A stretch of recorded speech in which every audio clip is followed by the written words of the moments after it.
Muchas gracias, Carla. Vamos a pasar ahora al Gabinete Challenge, que sigue siendo, ¿no?, digamos, el misterio, la incertidumbre, la expectativa con respecto a cuál será este primer gabinete, porque recordemos de todas maneras que un gabinete te marca una relación, a ver, te marca la impronta de un gobierno y por añadidura para estas circunstancias, en parte al menos también, en parte, marcará también la relación entre ejecutivo y legislativo. Vamos a darle la bienvenida primero a Carlos Anderson, congresista electo de Podemos, que nos acompaña esta noche. ¿Cómo está usted, Carlos? Buenas noches.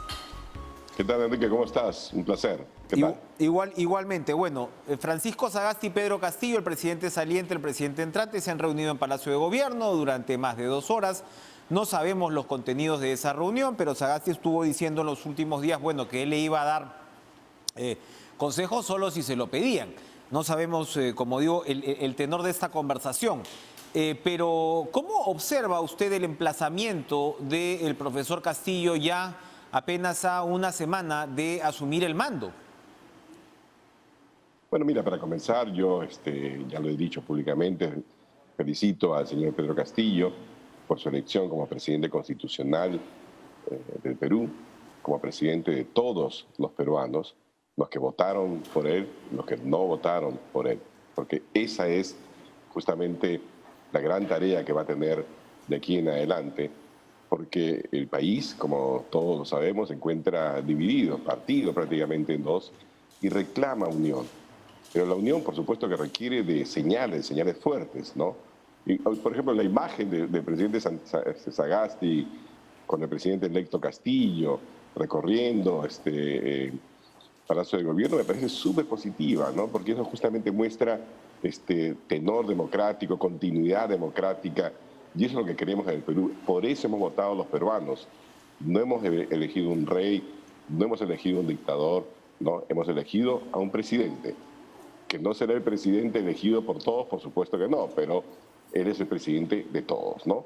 Entonces, yo lo que veo es que lentamente, espero que más rápidamente ahora de aquí en adelante, nos empiece a dar algunas de las señales que necesitamos los peruanos para saber de que no nos estamos realmente embarcando en una aventura sin retorno, ¿no?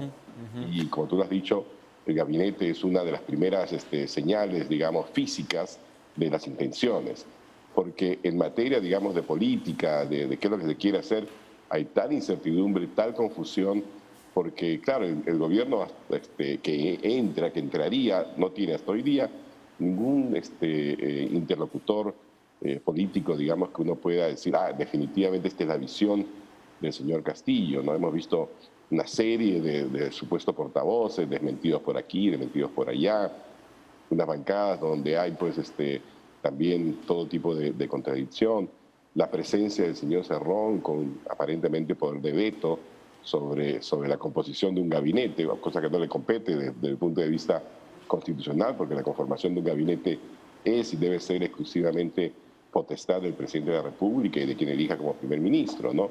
Así que todavía tenemos muchas nubarrones. Qué bueno que ya la elección quedó atrás.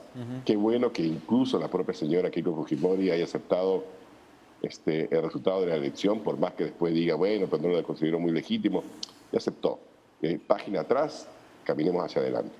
Ahora, a ver, con respecto al Congreso, yo quería preguntarle primero, hace algunos días conversamos con Alex Paredes, vocero de la bancada de Perú Libre, y él veía con expectativa la posibilidad de un entendimiento con la bancada de Podemos.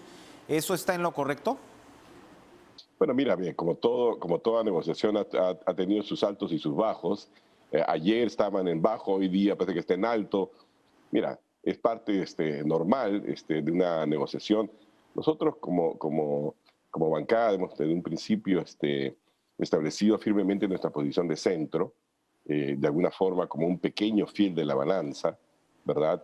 Y hemos tratado también de tener una actitud bastante conciliadora con todos, porque no creemos realmente en exclusiones.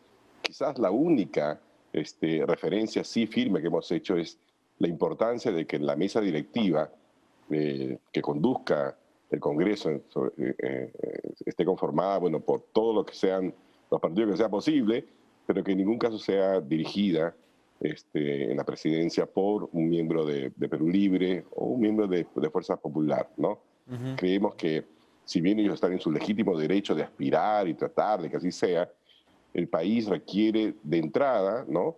Dado toda la incertidumbre, toda la división que ha habido, requiere ver también que hay un balance de poderes, Ujú, ¿no? ujú, ujú. Claro, a ver, y el otro punto tiene que ver con lo que usted acaba de señalar, el tema del gabinete. Y estamos hablando, digamos, sobre especulaciones, pero especulaciones que son impulsadas por la propia bancada de Perú Libre, porque el foco parece haber virado de la posibilidad de un jefe o jefa del presidente del Consejo de Ministros con un acento de centro a uno que no lo sea tanto, ¿no? Nombres que dieron la vuelta antes, como por decir Jorge Nieto, el propio Manuel Rodríguez Cuadros, que ahora podría quedarse en el gabinete, pero de repente para relaciones exteriores. Hemos pasado a dos opciones que, insisto, son las que publicitan de alguna manera los propios miembros de Perú Libre, que son Dina Boluarte y Roger Nájar. Una de estas dos posibilidades, ¿cómo la recibiría usted? Mira, yo te digo, yo creo que aquí esta es una potestad del presidente de la República, ¿verdad? Creo que hay que dejar que él decida, porque en esa decisión vamos a empezar a conocerlo. También seamos bien francos. No creo que nadie puede decir que conoce cómo piensa el señor Castillo. Durante la campaña electoral de primera y segunda vuelta y no se ha expuesto, digamos, a... Tú nunca los has entrevistado, ¿verdad, Enrique? ¿Los has No, tenido no, sí, sí así lo esta entrevisté oportunidad de dos compartir veces en conmigo? la... No, sí, Carlos, sí lo entrevisté dos veces Así. durante la campaña. Ya en segunda vuelta es cierto que no pudimos ya acceder a una entrevista, ¿no?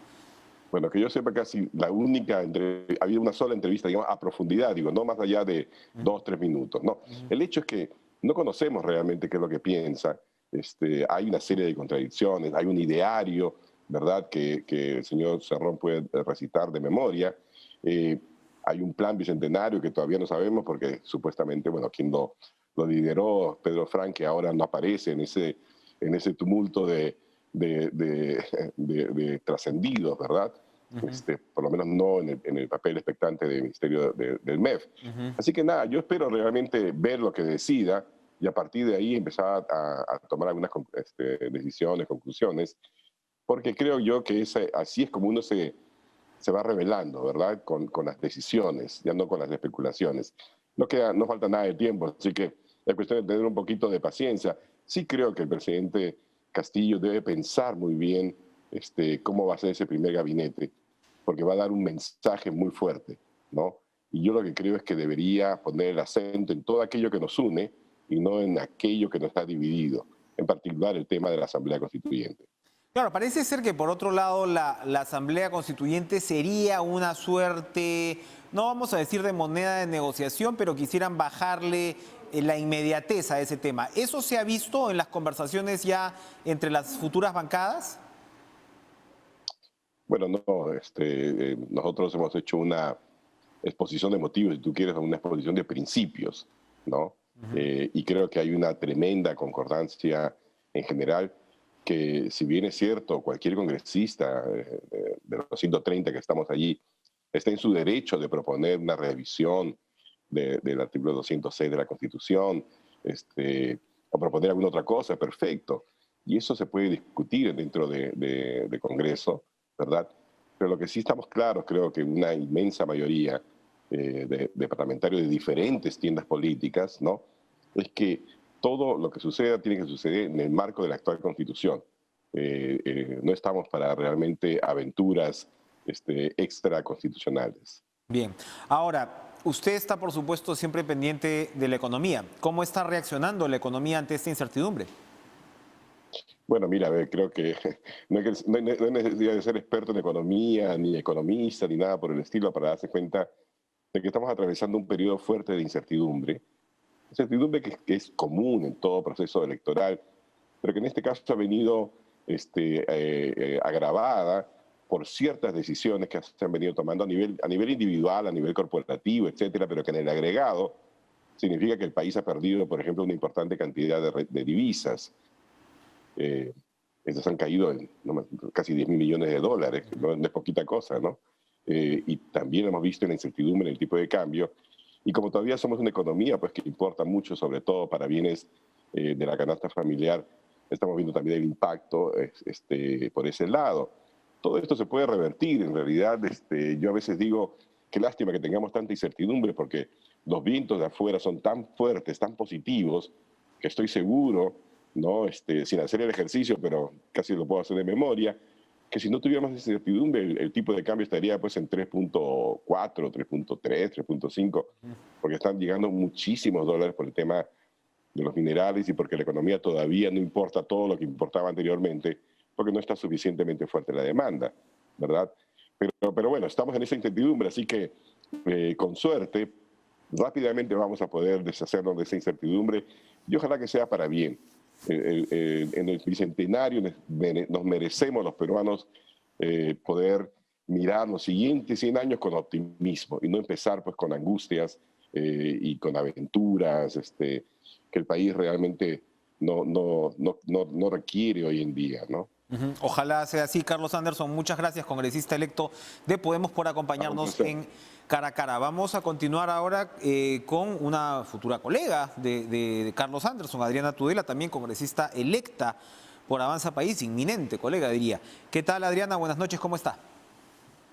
Muy buenas noches, Enrique. Encantada de estar en tu programa. Bueno, hoy se han reunido, gracias por estar con nosotros, el presidente electo con el presidente Francisco Sagasti en Palacio. Lo que le decía Carlos Anderson, no sabemos cuál ha sido el tenor de la conversación, pero ¿cuál es la expectativa en su caso sobre las señales que hasta ahora muestra el señor Pedro Castillo en torno a, digamos, yo no sé si llamarlo reconciliación, romper un poco la polarización, en todo caso, darle señales de tranquilidad al país? ¿Se las está dando? Bueno, la verdad es que yo considero que no nos está dando muchas señales de tranquilidad. De hecho, hace un par de días que vienen diciendo que van a anunciar al futuro gabinete. Hasta el día de hoy no sabemos quiénes van a conformar este nuevo gabinete.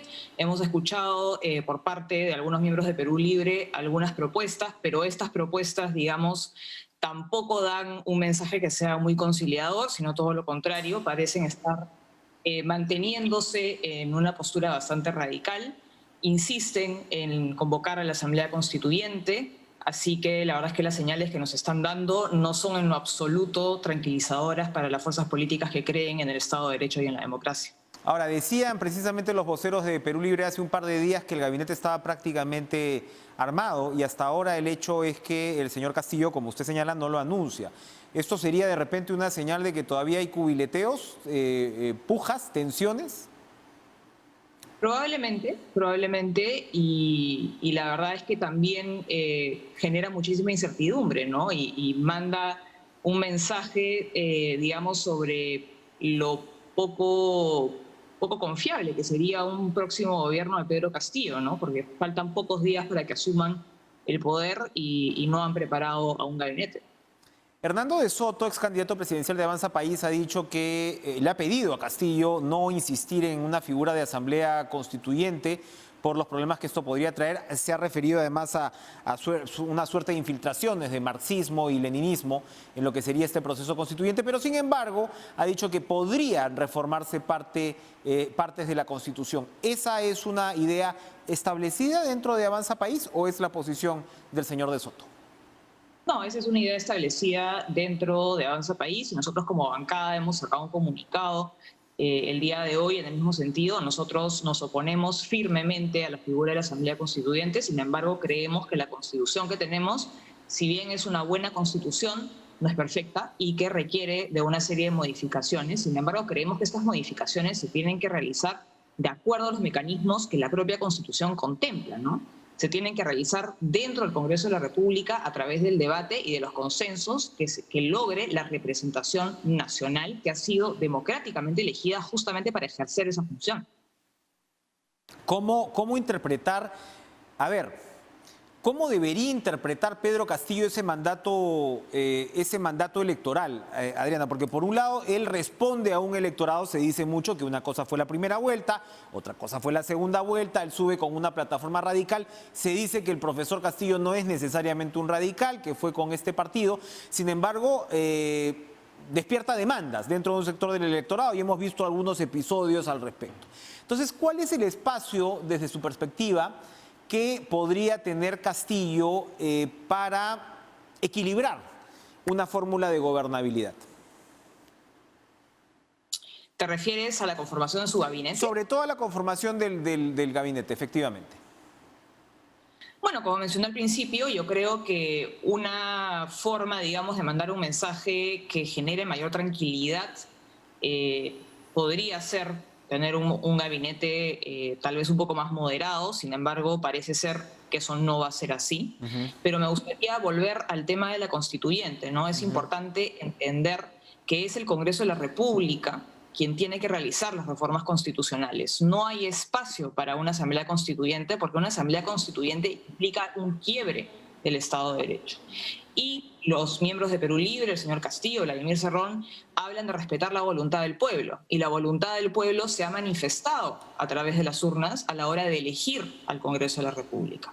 Entonces, convocar una asamblea constituyente en el fondo implica atentar directamente contra la voluntad del pueblo. Y eso es algo que nosotros como el Congreso no vamos a permitir. Ahí hay señales mixtas también porque hay algunos congresistas electos como Betsy Chávez, el señor Alex Paredes, que lo que yo he entendido conversando con ellos es que esto se va a poner de alguna manera en discusión efectivamente en el Parlamento, pero tenemos a otros como el señor Bermejo que insisten en la figura de la recolección de firmas.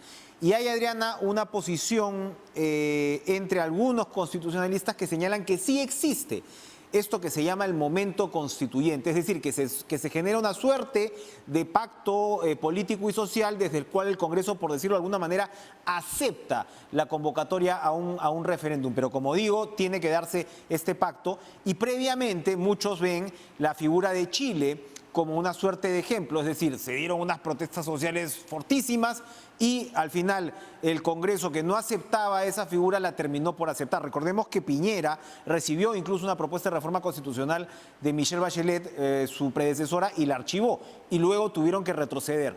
¿Esto no podría pasar en el Perú?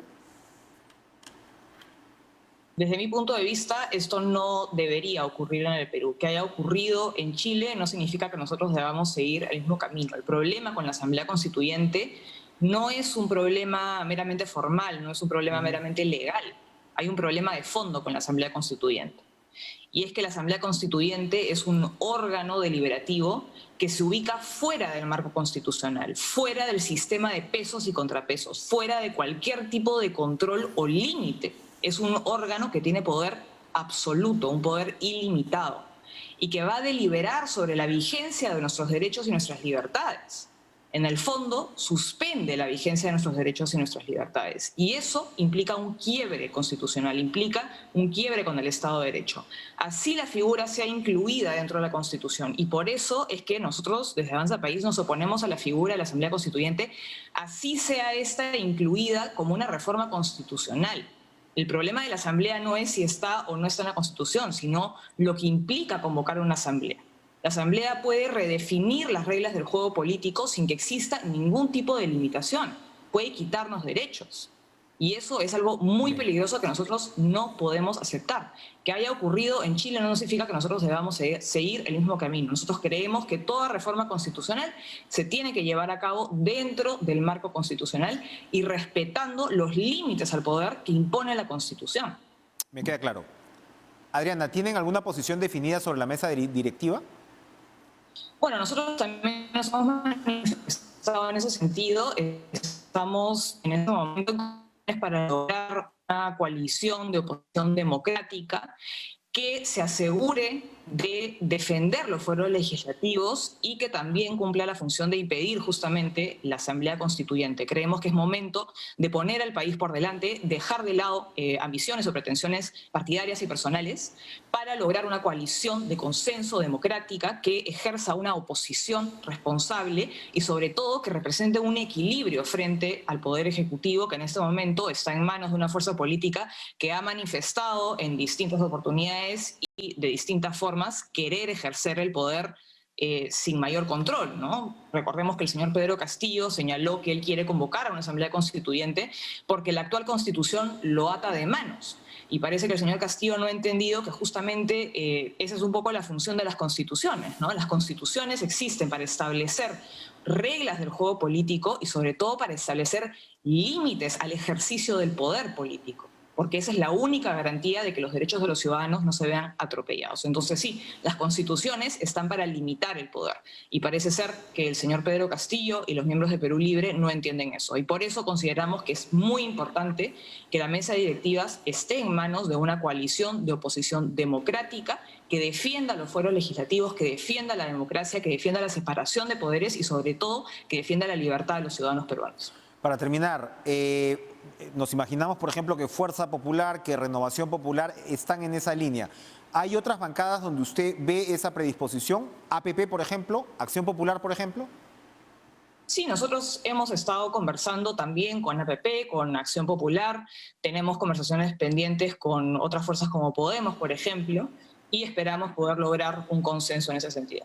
Perfecto. Adriana Tudela, muchas gracias por estar con nosotros esta noche en Cara a Cara, congresista electa por Avanza País. Muchas gracias, Enrique. Vamos a ir a una pausa y vamos a regresar. Vamos a darle una mirada, por supuesto, sectorial a la cartera del ministro José Luis Chicoma, ministro de la Producción, una conversación de balance, pero vamos a ver sobre un sector tan importante cómo asoma también la economía en nuestro país, aquí en nuestros estudios. No se muevan.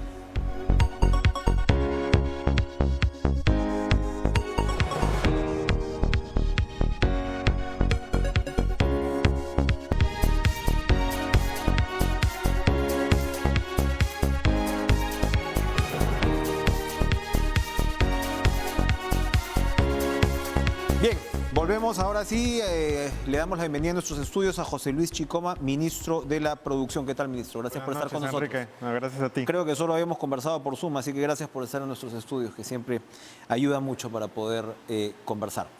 Hoy han tenido el último Consejo de Ministros. Sí. De la era Violeta Bermúdez o de la era Sagasti. Al menos el último presencial. Puede haber uno virtual ¿no? en los siguientes días, pero también queremos culminar todo esta semana. Debe haber tenido algún contenido emocional también, porque ustedes asumieron sus carteras en un momento tan complejo para el país, ¿no? Sí, sí. Había una crisis política muy fuerte, sanitaria, económica.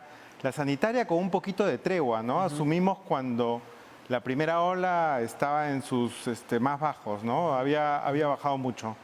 Pero en enero la cuestión se puso muy grave, ¿no? Vino una segunda ola a mediados de enero, finales de enero, que nos obligó a cerrar en febrero y se alargó muchísimo, ¿no? Entonces hemos pasado por muchas olas de crisis, de vaivenes políticos también. Y sí, fue muy emocionante, de hecho, que estamos aplaudiendo cada decreto supremo, cada programa nacional, plan nacional sectorial que estamos aprobando. Conversando con el presidente Sagasti hace unos pocos días, claro, me explicaba un poco de la situación precisamente de ese tema de los cierres, cómo se fue de alguna manera afinando la estrategia para no tener que cerrar la economía. ¿Qué pasó con su sector, si lo tiene que diferenciar? Su sector es muy importante porque, claro, concentra rubros que tienen mucha generación de empleo también, ¿no? Tiene otro como pesca, por ejemplo, que poco se detuvo durante el tiempo, pero tiene otros que sí atravesaron por mayores complejidades. Efectivamente, ¿Cómo nos resumiría esa gestión? Pesca, industria, micro, pequeñas empresas, casi todos los sectores, inclusive comercio, servicios, dependen del Ministerio de la Producción, uno de los más afectados. No solo en el Perú, a nivel global, los restaurantes, el sector gastronómico, uno de los más golpeados. Las restricciones en Perú y en el mundo sí tuvieron un impacto en el desenvolvimiento de la actividad. Y si se esperaba que el 2021 esto se recupere totalmente, no totalmente, que parcialmente, se acerque a niveles del 2019, esto no fue posible porque la pandemia continuó con esta segunda ola larga. Entonces, sí han sido golpeados estos sectores que han sufrido más restricciones. Frente a eso, hemos sacado un abanico de programas de apoyo, algunos más generales. El año pasado heredamos dos programas fundamentales para la economía, para los servicios, para el comercio, el Reactiva y el FAEMIPE. se tenían que empezar a pagar este año. Hemos pospuesto su repago para el próximo año, para el 2022. Hemos lanzado el PAE-MIPE, un programa más focalizado solo a la micro y pequeña empresa, dirigido a los sectores que han sido más afectados. Uno de los pocos sectores que está siendo afectado y beneficiado por el PAE-MIPE es restaurantes. Pero también otras cadenas fundamentales que tal vez no tan restringidas en el cierre de sus negocios, pero textil, confecciones, cuero, calzado, también sufrieron muchísimo. ¿Por qué? Porque depende mucho del gasto familiar. El gasto familiar bajó radicalmente. El porcentaje que se destina a ropa, por ejemplo, del gasto familiar no bajó tanto, pero bajó el gasto familiar, ¿no? Entonces, fue un sector muy golpeado. Para ese sector también hemos aprobado unos programas interesantes. El programa de compras a Mi Perú es un programa de compras del Estado focalizado en micro y pequeñas empresas en sectores textil, confecciones, cuero, calzado, madera, muebles, que necesitan de la ayuda del Estado. ¿Qué pasa con estos programas? Yo fui viceministro hace 12 años en el Ministerio de la Producción también. Había una crisis económica, la global del 2009. Sí, claro, la de 2008, 2009, ¿no? Sí. Y activamos un programa de compras a Mi Perú. Mientras pudimos vencer la burocracia para comenzar a comprarle a la micro y la pequeña empresa, ya había pasado la crisis. Retomo mi trabajo en el Ministerio de la Producción. Otra crisis. Y otra crisis, pero también con la lentitud del Estado para activar sus compras a la micro y la pequeña empresa. Entonces, 12 años después, problemas muy similares por no tener un programa permanente. ¿Qué hicimos en esta gestión? Aceleramos el programa temporal para comprarle más de 500, 600 millones a las MIPES del 2020-2021 y hemos convertido ese programa con esos problemas de ser un programa temporal en permanente. Ahora ya no va a haber tanta lentitud. Todos los años el Estado le va a comprar a la micro y la pequeña empresa. Regresamos a eso en un minuto, sí. Pero yo quería preguntarle sobre lo que está señalando. Hace algunos días conversábamos con Waldo Mendoza y él recordaba precisamente, ¿no? Las políticas contracíclicas marcan bien cada 10, 15 años y creo que la última vez fue la del 2009. Estaba Castilla en ese momento como ministro de Economía y ahora el año pasado hemos tenido también Carranza. Carranza. Luego vino Valdivieso, regresó Carranza. Y ahora, ¿no? Hemos tenido esta situación. Y claro, esta política expansiva, fiscal, contracíclica, y ahora hay un debate sobre lo que va a pasar en el futuro. ¿Cómo se ha recuperado, digamos, lo que tiene que ver con su sector? Hay esta previsión de crecimiento de 10% para este año, por supuesto de rebote. ¿Usted la acompaña? ¿Cree que esa va a ser la trayectoria? ¿O en dónde hay que afinar, trabajar? De hecho, que estamos esperando un 10%. Somos optimistas respecto a eso porque gran parte de la economía también depende del proceso de vacunación. Hace unos meses pensábamos que para estas alturas, para finales de este gobierno, íbamos a vacunar a 4 millones de personas, 4,5, ¿no? Estamos vacunando a finales de este gobierno a un poco más. Y estamos dejando un cronograma de vacunación acelerado. Tengo 45 años, me vacuné el fin de semana, pero en el cronograma original yo me imaginaba vacunarme en octubre. Entonces, hemos adelantado mucho eso. ¿Cuál es la previsión para las siguientes semanas? Y una de las primeras tareas del siguiente gobierno es determinar con qué porcentaje de vacunación se va a poder reabrir la economía de una manera más amplia, más rápida, ¿no? ¿Qué está faltando, por ejemplo, en su sector, de abrir de manera más amplia? Hay muchas actividades con aforos. Ya, ¿no? Claro, todo lo que tiene que ver con servicios también. Tiene que ver con servicios y con actividades que se realizan en espacios cerrados, ¿no? Desde centros comerciales, conglomerados comerciales que son también muy afectados, gimnasios, ¿no? Restaurantes también que tienen un aforo del 50%. Entonces, hay una parte que son restricciones por aforos, pero hay otra parte que también depende del temor propio del consumidor que no está retomando totalmente sus actividades. Esto va a cambiar en las siguientes semanas. El proceso de vacunación, 40 este fin de semana, se está acelerando muchísimo. Ayer vino la noticia de las 20 millones de dosis adicionales de Sputnik. Estamos, como el ministro de Salud mencionó, cerrando con 2 laboratorios más. Entonces, en los siguientes meses esto va a ser mucho más rápido, con muchas más vacunas para todos. Esto va a acelerar definitivamente esos 2 factores, ¿no? Por un lado, que los aforos van a poder ampliarse de manera significativa y por otro lado, el temor del consumidor a retomar sus actividades normales, se va a reducir. Hablaba usted de el tema de la lentitud del Estado, de la lentitud del propio Estado, por ejemplo, para poder acelerar estas compras a las MIPES y demás. ¿Qué nos falta ahí? Es bien interesante que usted me diga que 12 años después se encontró con problemas similares. Es claro que eso hay que corregirlo, pero no es fácil. No, para nada. No es fácil para nada. Activar, es que muchas de estas, por ejemplo, comprarle a una micro y pequeña empresa, ¿no? Produce, lo está centralizando, pero lo trabaja con Foncodes, con otros ministerios que demandan, por ejemplo, la policía demanda casacas de los policías, que son bienes que son muy complejos. Cada casaca unas de policía, precisiones, exacto, unas especificaciones. 200 piezas tiene una casaca de un policía. Para una micro o pequeña empresa hacer eso es un gran salto en calidad, en desarrollo productivo y todo. Pero coordinar, hacer todas estas coordinaciones entre instituciones toma tiempo, ¿no? Cuando uno hace una estructura más permanente, como la que hemos aprobado nosotros de Compras a Mi Perú, pero ya en programa permanente, se solucionan esos problemas de coordinación.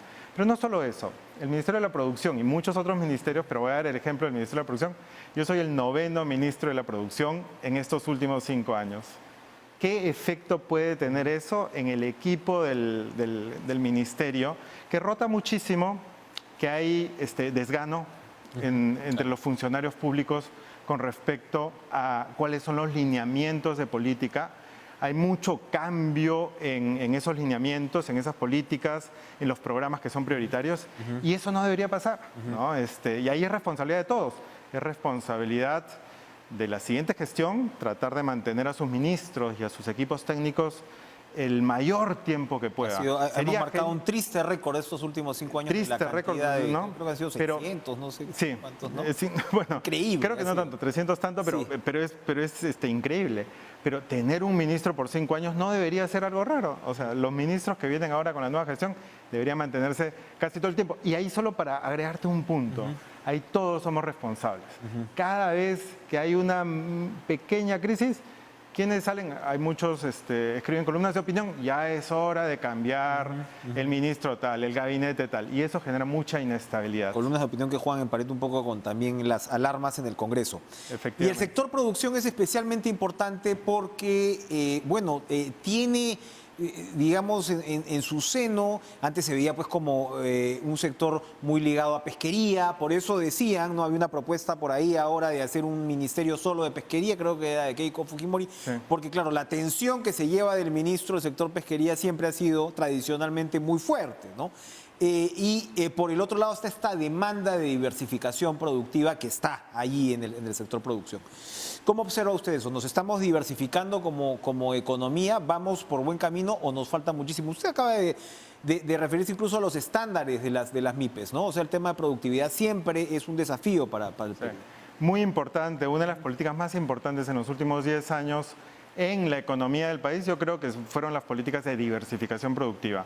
Empezaron hace aproximadamente 7 años, ¿no?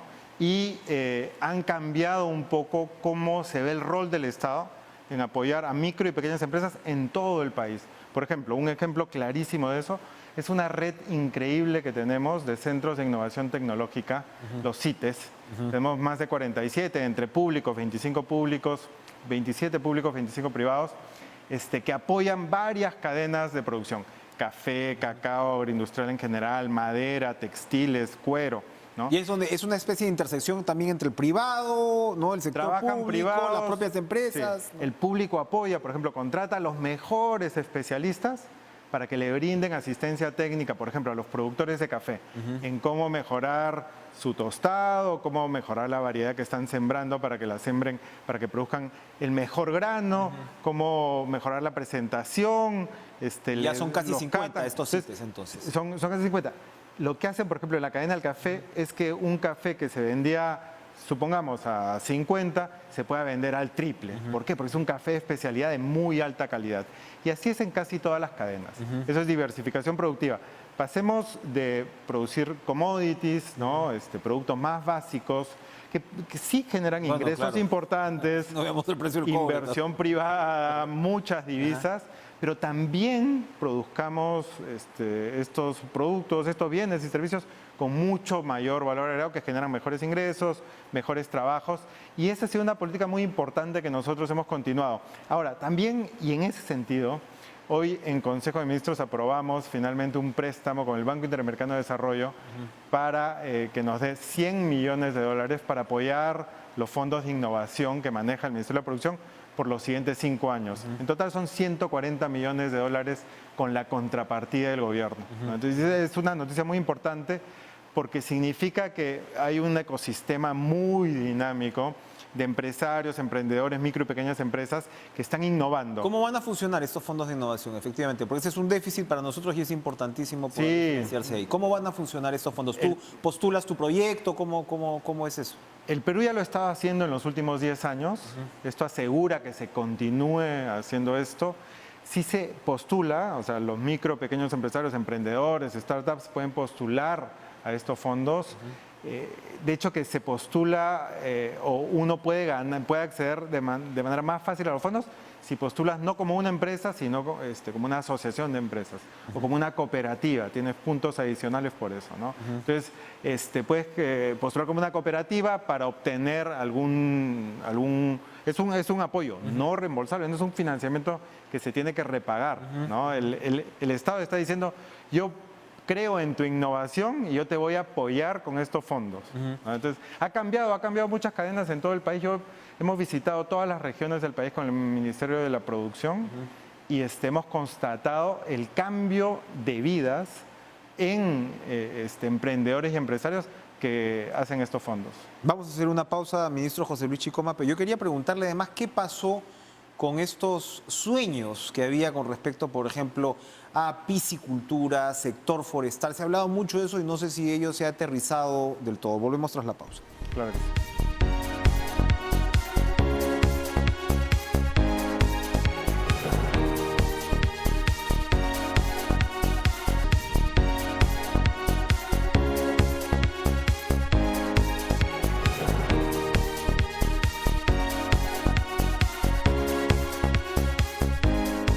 José Luis Chicoma, titular de la producción, el Estado, ¿no? Me comentaba usted fuera de cámaras que después de la experiencia que tuvo acá en el sector público, ha pasado un tiempo en México y regresó para el gabinete. Y hablábamos de este tema de la rotación frenética de ministros que hemos tenido en los últimos 5 años. No hay Estado que funcione así. Y claro, ese es un tema.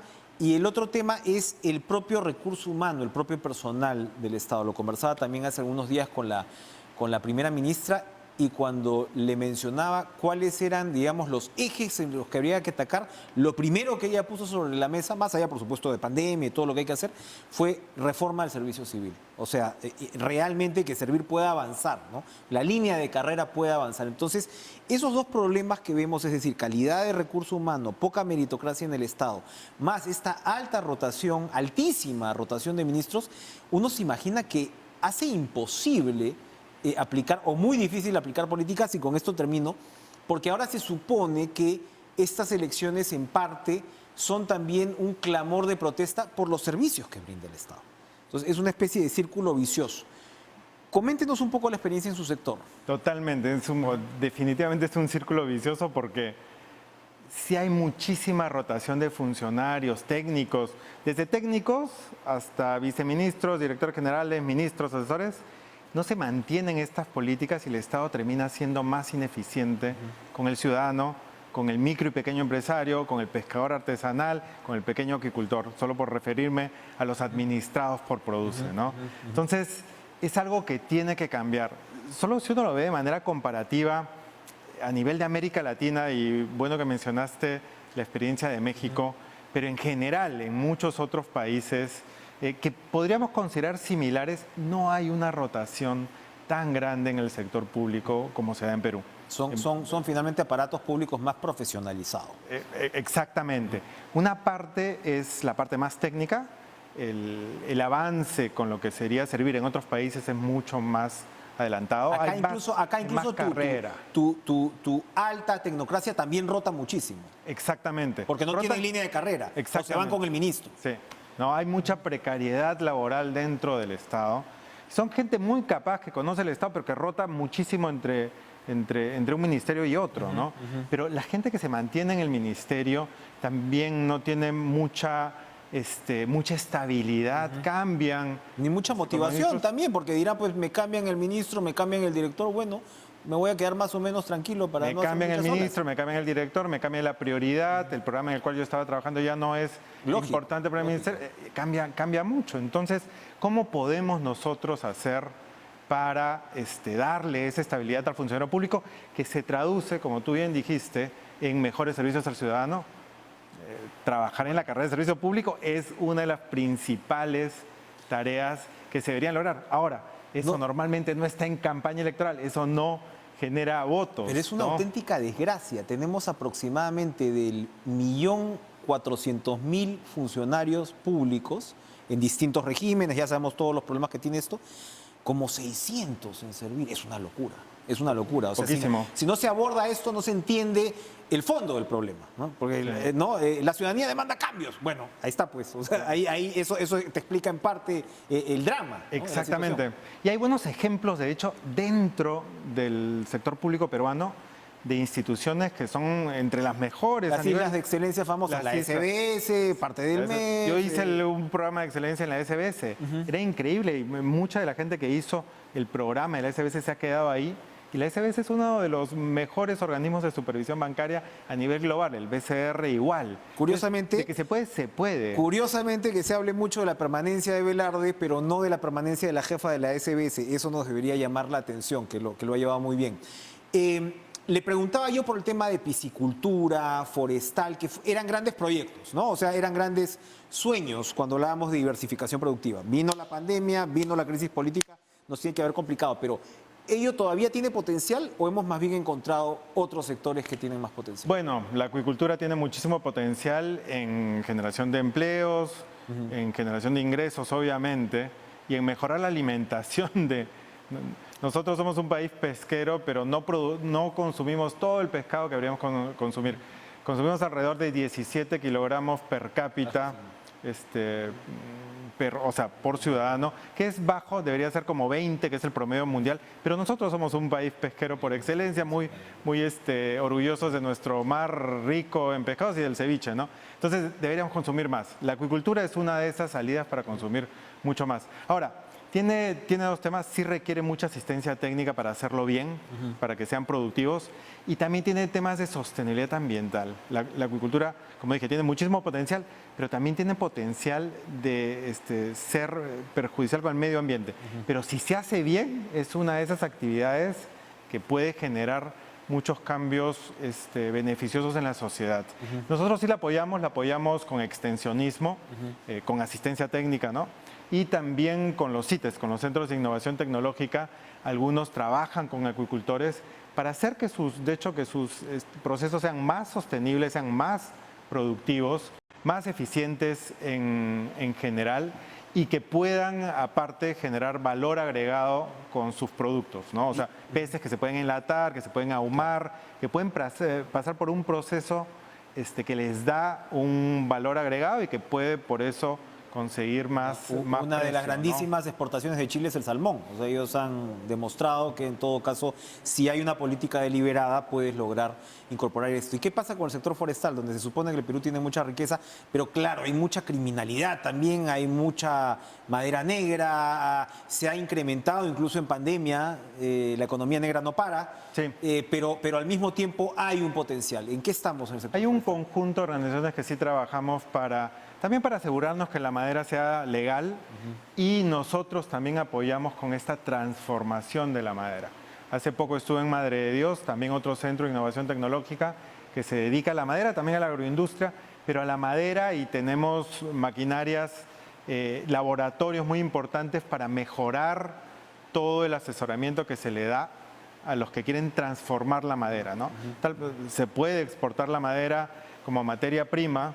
Si es legal, va a conseguir ingresos buenos, pero si tiene valor agregado, puede generar más ingresos para todos los que están involucrados en esa cadena.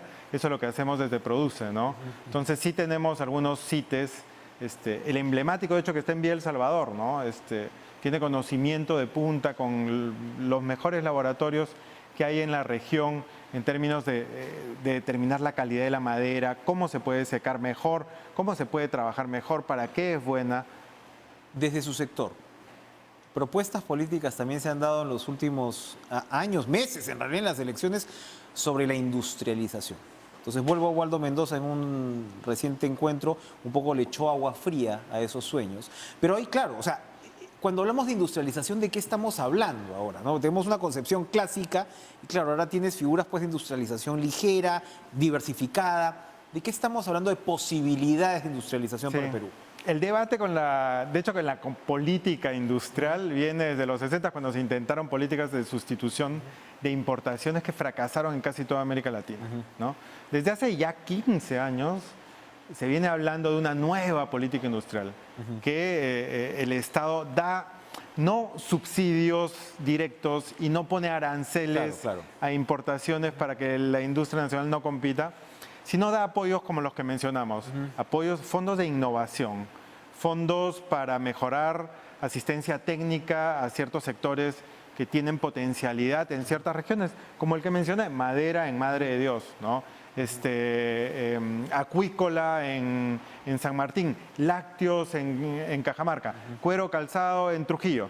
Entonces, apoyar una industrialización es hacer un mapa de todo el Perú, ver dónde hay más potencial por los sectores que ya están desarrollados ahí y darles más apoyo a ellos en innovación, en tecnología, con laboratorios. Entonces, si uno es proactivo desde el Estado en hacer este apoyo, que es la nueva política industrial, va a cambiar vidas de empresarios, definitivamente, de emprendedores. Y nos está marcando la pauta para lo que debería ser una política de Estado para el próximo gobierno. Para terminar, parques industriales, ¿es también un clamor de un rubro? ¿Lo observan con mucho futuro? No sé cuánto hemos avanzado, obviamente otra vez la pandemia, pero ¿qué tenemos ahí? Sí, tenemos una cartera muy prometedora, 20 parques industriales, hay uno que está muy avanzado. Estos 20 parques industriales en total representarían una inversión de 1.500 millones de dólares. Lo bueno de estos parques industriales es que también están ubicados en todo el país, o sea, una industrialización descentralizada. Y lo tercero bueno es que también son parques, a través de una modificación normativa que hemos hecho, parques ecoindustriales. Hemos incorporado componentes de economía circular, de sostenibilidad ambiental, para que sean los parques industriales del futuro. Entonces, son fundamentales para dar un espacio para que ciertos sectores que ya tienen la potencialidad de crecer puedan generar sinergias, puedan tener conectividad terrestre, aérea, marítima, para tener toda la facilidad para aumentar el valor de su producción, industrializarse más. Y qué mejor si la industrialización puede ser una industrialización verde, ¿no? O sea, el mundo está demandando también inversiones verdes y nosotros no nos podemos quedar atrás. ¿Estos están en licitación? ¿Cuál es el calendario? Dentro del portafolio de 1.500 millones de dólares, hay uno que es el gigante, ¿no? Es la estrella de esos parques, es el Parque Industrial de Ancón. Ese ya está en proceso de licitación. Esperemos tener la buena pro en el tercer trimestre. Entonces, la siguiente gestión va a poder continuar con ese proceso. Es un parque industrial muy grande, muy conectado, con mucho espacio. Y los otros están en proceso, están en diferentes procesos. Todos serían licitados mediante la modalidad de licitación en activos a través de proinversión. Perfecto, ojalá sea lo más rápido posible para poder recuperar o contribuir a recuperar la economía. Gracias, José Luis Chicoma, ministro de la Producción, por acompañarnos esta noche con este balance interesante que, repito, traza un poquito lo que debería ser también una política de Estado en el sector. Gracias. Muchas gracias, Enrique. Vamos a una pausa, regresamos con lo último.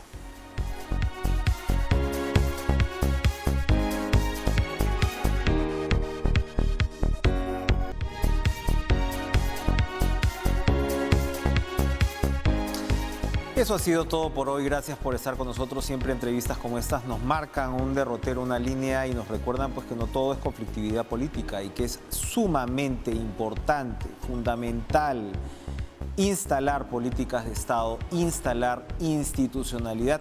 Ojalá ello se retome en los próximos meses. Gracias por estar con nosotros. Sigan con En Pared. Nos vemos mañana.